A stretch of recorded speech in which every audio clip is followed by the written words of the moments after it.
Hey, what's up everybody? It's Dream. It's been a long time, but I'm back today for a guide about how to farm the new Origin weapon set and armor set. It is our brand new best in slot in both armor and weapons outside of arena, and the majority of best in slot weapons inside of the arena. And it's what you're going to want to be wearing on every single one of your characters if you are going to be attempting Yan Lan's new arena fight this month. Our community managers have already released that there will be a race for the Yanlan Arena, just like there was for Uni and Gertrude. And this is going to be either a 30-turn race for Tier 3 or to use 6 5-stars. Personally, I'm going to go for the turn order clear.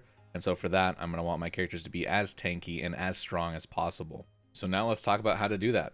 With the newest patch, we released the Bestower of Wealth Chapter 3, along with the areas involved in the story, which take us back to the good old town of Sulfurtalja.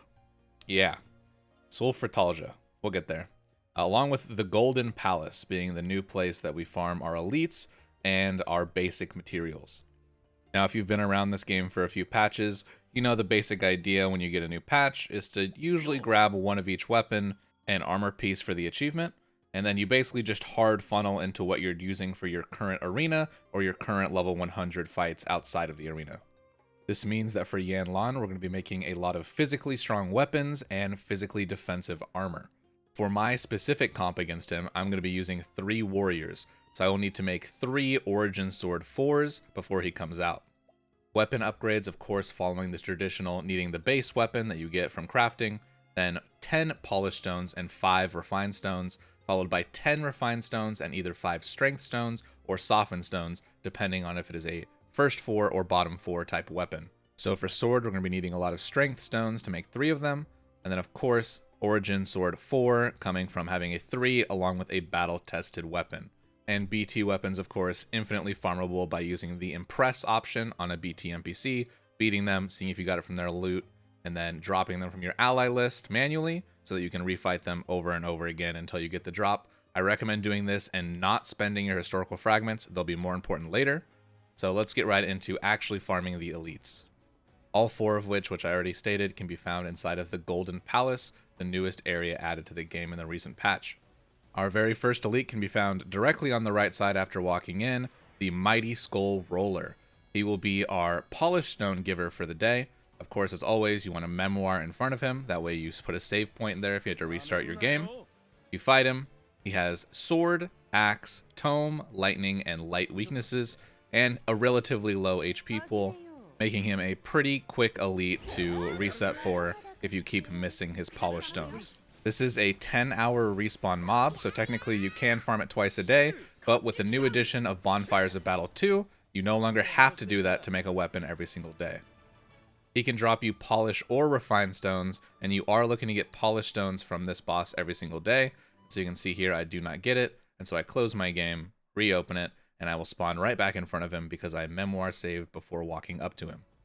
Sometimes you can get super unlucky and it'll just keep giving you the wrong drop from each of the bosses, but it's something that you should reset, you should do so that you can guarantee yourself a weapon every single day, especially if you're racing to finish your weapon catalog before Yan Lan's release. The good news is, like I said earlier, the Bonfires of Battle 2 enables a second round of each of these bosses for us, meaning that we no longer have to reset for quantities, only going for the correct drop from each boss. And so now that we have our polished stones from our first roller, we're going to walk up to the top left of the exact same map and encounter the menacing Fire Elemental. This is a 20-hour respawn fight, so you're only getting one of these per area that we're fighting them in per day. And you're going to want 2 different drops from this between the 2 bosses every single day. But first, his weaknesses are Spear, Staff, Fan, Ice, Lightning, and Dark. He has a lot more HP and is a much more tanky than our last mob, making him the most annoying one to reset for every day for me, especially because, like I said earlier, we have to get 2 different drops from him. During one of the kills of him during the day, we want polished stones, and during the other one, we want refined stones. He also has a chance to drop softened stones, but we do not want those from this boss, considering we have 2 ways to get softened and strength stones from another boss later down the line. So you can see here I get my polished stones, meaning the next kill I'm going to want refined stones from him, and we can now make our way to the middle floors of the Golden Palace. Our next elite mob is straight down the middle and then a right turn, and he's right here. He is our Mighty Ivory Curator. This boss can only drop refined stones, but in quantities from 5 to 8. But like I said, as long as we are splitting our flame elemental drops between polish and refine, it does not matter the quantity that you get from this boss anymore. He is another 10-hour spawn. He is weak to spear, bow, staff, wind, and dark. Relatively low HP pool, super fast kill. But even then, I'm still glad we don't have to reset this boss anymore, because we used to have to go for 7 or 8 every single kill. If you're starting late or you're feeling behind and you want to go for more than 1 weapon per day, you can still reset for the 8 every single time, and eventually every other day you'll be making an extra weapon. And then for our final boss inside the Golden Palace, we go back down the middle and then to the left this time and into the secret room in the center, and this will take us to the Menacing Ivory Revenant. He is another 20-hour spawn boss, and he is our access to our Strengthen or our Soften stones for the day. Since I am making 3 swords to start out my origin farm, I'm going for exclusively strength stones from my 2 kills of him today. And of course, he is weak to sword, axe, bow, tome, fire, and wind. He also has a high HP pool, but his weaknesses are very easy to hit, making him not too bad of a one to reset. So just as a quick recap, we're getting polished stones from every kill of Roller, we're getting polish and refined stones from our kills of the Fire Wisp, we are getting only refined stones possible from our Curator kills, and then from our Revenant kills, we are getting whatever we need to make our weapon 3 of that day, be that strength stones or softened stones. And here you can see him drop me my strength stones that I need, so we are ready to continue on to the second set of elites that we do every single day. This used to be where we would come back in 10 hours and we'd kill Roller and we would kill Curator again, but now we can just slide our map on up and we can head over to the Bonfire of Battle 2. I don't remember if you need to have killed the Ivory Dragon and all the bosses of 1 to unlock Bonfire 2, but if you're strong enough to beat Bestower of Wealth 3, you're definitely strong enough to wipe the floor with that. So once you have it unlocked, come over to the desert area, where it will have clones of every single mob you fought in the desert in the higher level areas, and here you can see our Roller spawns right here at the bottom. You can save in front of him, and we want to get another set of polished stones out of him today. Directly above our Roller, we have our Flame Wisp, which since I personally got polished stones in my first kill of today, I will be resetting for refined stones of this kill. After that, we head back up and to the left, and here we have our Curator, which again, don't need to save in front of because I'm not going for quantities. I just need his refined stones real quick.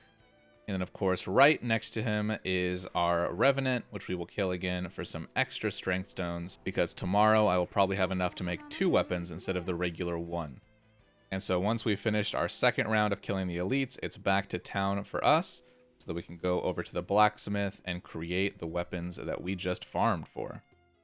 You can see here that when we talk to him, we will have given him the refined stones, the polished stones, and the strength stones to make a level 2, a level 3, and then with the BT sword, a level 4 immediately. And so let's craft another sword. Got to make the base origin sword real quick. And then we go back over to enhance arms, upgrade it to a 2. Bam. And then immediately up to a 3.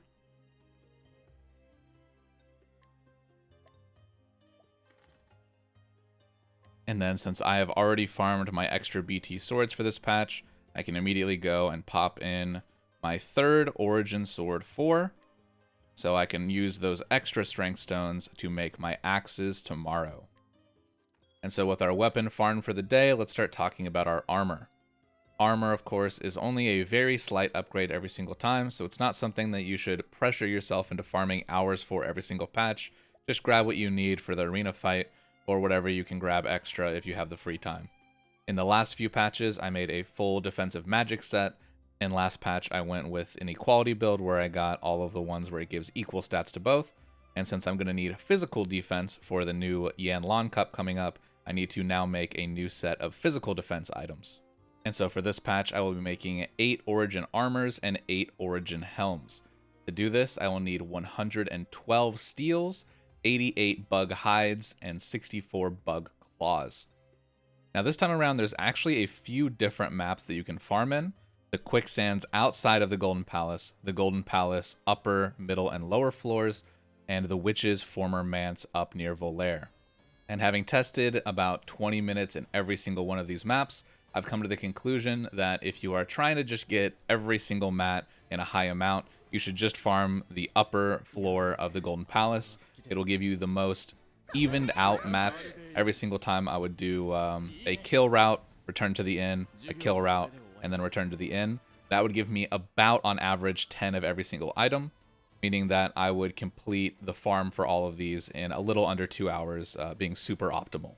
My strat for this personally, since there's not an obvious shared weakness on a character that has a big SP pool, the way that you could do Odette in the past in a lot of light weakness teams, I just do Cyrus, I put a fire buff item on him, I make him fast, and then he can nuke down every single thing inside this room, regardless of if it's weak to fire or not. Now, since this room does give equality mats, meaning about the same of every single mat, you're going to need about 30 more steals than you need of anything else for your weapons and for your armor pieces if you're going for the same things as me. And so I've learned that the former mace is actually the best place to specifically farm steals if you have enough of every other mat. This is because inside of the former mace, there is a sentinel in almost every single fight, and there's also a chance to spawn 2 sentinels as a solo fight, meaning that you can just run away from every single fight that does not have a sentinel, and then most of the fights that you come to will have one with a chance to drop you a steal. So this is a nice way to finish off those last few steals if you're already capped on everything else you need. But again, just to reiterate, top floor of the Golden Palace is going to be your best bet for general farming for regular mats this patch. And that's going to be it for this guide. I hope it helped. Subscribe if you want to be caught up whenever I release new videos for CotC. And of course, I have a backlog of videos on how to efficiently farm some of the older arena fights, along with some guides on stuff like how to farm Kates or how to level up using the nut farms in the memoirs. I also stream almost every single night on Twitch, on twitch.tv/dreamt. So come check that out. I've been playing through Octopath 2, and it's been a ton of fun. It is also where I stream my first clears and attempts of all the new arenas when they come out. Hope to see you there. Until next time, stay safe, stay cute, ooh yeah yeah.